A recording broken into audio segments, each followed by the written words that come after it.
Gravel bikes have been evolving fast over the last few years, haven't they? Bigger tyres, hints of suspension, and now Trek has dropped something that's guaranteed to spark debate. So this is a brand new Trek CheckOut, which joins the Checkmate and the Checkpoint as a full suspension drop bar gravel bike for epic off the beaten path adventures, to quote Trek. Oh yes, that's right. Is it a 90s mountain bike reborn? And if it is that really a bad thing? Now, full suspension gravel bikes is not a new idea. We've had them in the past, but they failed to catch on. Heck, even a front suspension on a gravel bike has yet to catch on, but is showing better signs than 5 or 6 years ago. Yet, we are seeing more drop handlebar full suspension mountain bikes in the last 12 months being used at certain races in the US, showing that the idea of a drop handlebar and full suspension is in some places a good setup. So this might just be the future for certain types of riding applications. I'm definitely stopping short of calling this the future of gravel bikes, because what the future of gravel is up for debate and depends on the riding you are doing. Whether you're racing unbound, you're doing Tour Divide over 4 weeks, doing your local gravel race at a weekend, or doing bike packing self-supported trips. So the future is whatever you want it to be, but what's good at the moment is a growing amount of choice for bikes that suit the riding you do and the style of rider you are. There isn't one package that suits everybody out there, and this is just more choice. That's all it is. Nobody is forcing you to buy it. Talking of buying new bikes, because we all know they can be jolly expensive these days, today's sponsor, Cycle Limited, is a smart way to buy a certified pre-owned bike at a fraction of the price of a new one. Every bike goes through a professional inspection and service, so it's ready to ride right out of the box and is backed 100%. Every bike is owned and photographed by Cycle Limited, not just listed on some marketplace. That means when you see a bike on their website, it's sitting in their warehouse ready to go. And each bike is priced by an actual human being, no algorithms, taking into account upgrades and wear and tear to get the best and most accurate offer every time. Shipping is fast and secure. They send your bike within 1 day of ordering, safely packed and needing only minor assembly. Plus, you get a 14-day no-hassle return window, so you can buy with total confidence. And if you ever need advice, their team of riders is just a call or email away. So if you're in the market for a brand new to you shiny gravel bike, then check out Cycle Limited right now using the link down below in the description of today's video. Right, let's have a closer look at the new Trek. And this isn't some pure gravel race bike design for the rigors of Unbound. It's a bike packing adventure bike with a rack and loads of bike packing mounting points for bottles and cargo and all the stuff you might need for riding 4 weeks or 4 months around Europe. It's for those rides or events where you can't decide between a gravel bike or a mountain bike. The best of both worlds or a jack of all trades? Well, until I ride it, I don't know, but it's exciting to have the choice.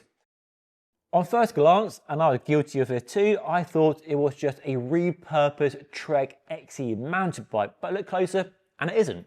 The Super Caliber, the XE race bike, has a rear shock built into the top tube and it's almost invisible. This one has a rear shock clearly on display, hanging below the top tube. So some similarity, but really none at all.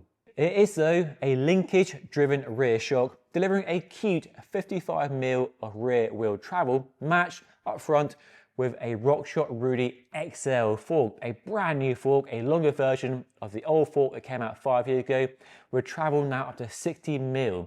It was 40 and 50, now it's 50 and 60. So brand new fork matched to a 55mm of rear wheel travel. And naturally you can lock out the front fork and the rear shock as well if you're riding on pavement. There is then space for up to 56mm wide tyres or 2.2 inch depending on how you measure your tyres.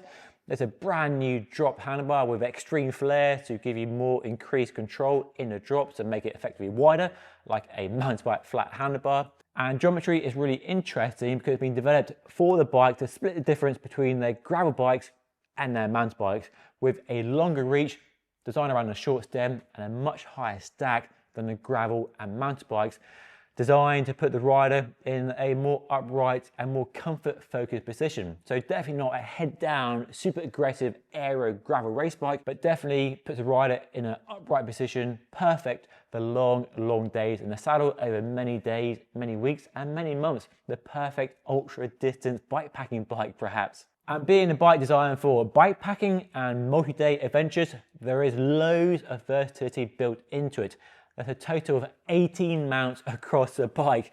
So you've got 2 on the top tube, 7 on the down tube, 3 on the seat tube and 3 under the down tube. It's also worked on some custom bags that fill the entire front triangle, so you can fill that with food and water and clothing, and it's a perfect fit and even color match as well. And they've even developed a rack for the back of the bike as well, designed to accommodate the suspension with a linkage on the rack so it can move with that rear wheel, and designed to not interfere with the dropper seat post, which comes standard on the bike. I guess you could fit a tail fin on there, but I don't know if tail fin works on a full suspension bike. I'll have to check that afterwards. But yeah, they built their own rack designed to work perfectly with the new bike and give you the option to fit bags on the back of the bike. And one neat detail is the down tube.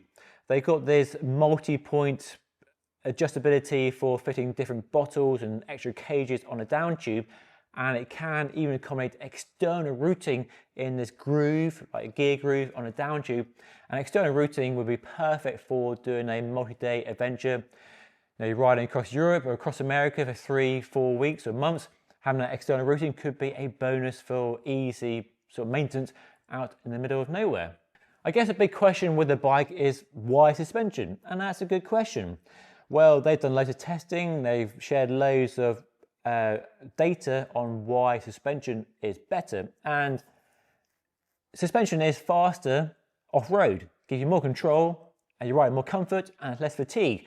I know this from riding a full suspension mountain bike versus a rigid mountain bike. The full suspension mountain bike is faster, it's smoother and more fun.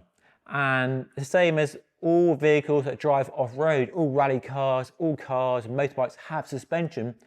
Even an F1 car has suspension, because suspension allows the wheel to track the contours and the bumps in the road and keep you nice and balanced on the bike.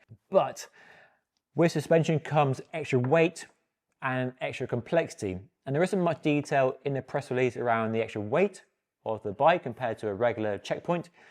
And I couldn't find any details on the service intervals of the fork or the rear shock either.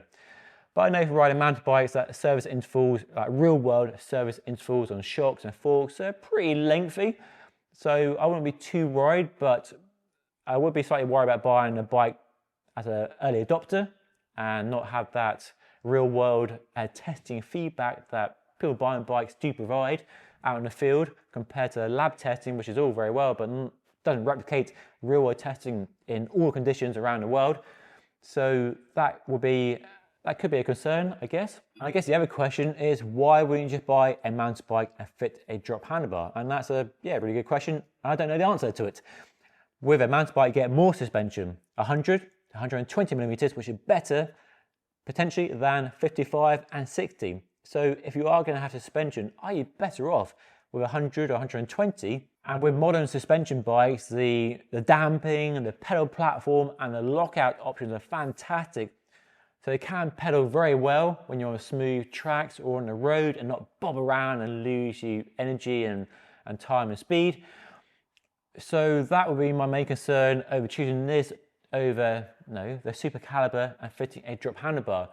But fitting a drop handlebar to a mountain bike, while it become a little bit trendy in places, isn't an easy job to do. I haven't tried it myself, but you do have to, the geometry of a mountain bike designed around the short stem and flat handlebar. So going to a drop handlebar, you have to customize the stem length, and sometimes riders are going to have to a smaller frame size to accommodate for the reach you want on a drop handlebar setup. So There aren't many companies doing a typical full suspension mountain bike with a drop handlebar, so perhaps this is a more sensible direction to go in.